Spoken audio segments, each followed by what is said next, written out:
Brangus keistuoliai, jūs nerealūs, kaip sakydavo maestro Vytautas Kernagis. Jūs tikrąja šių žodžių prasme, beprotiškai fantastiški. Jūsų nerealių istorijų, keiščiausių ir netikėčiausių pasakų lopšiuose augo ir tebeauga Lietuvos vaikai. Jūsų teatras susikūrė pirmasis po nepriklausomybės atkūrimo. Jūs pirmieji užlipote ant laisvos scenos laisvoje Lietuvoje.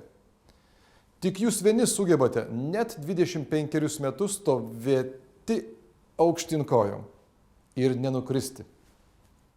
Su puikia švente, miela keistuolių komanda, dėkojame jums už nuotaiką, už amžinai skleidžiamą šypseną, už tikrą juoką ir tiesą.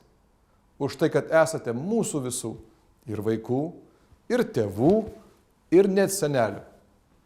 Linkiu dar ilgos, smagios kelionės mūsų scenoje, kaip toj jūsų mylimoj Brėmeno muzikantų dainoj. Nieko nėra pasaulyje geresnio, kaip draugams keliauti po margą svietą.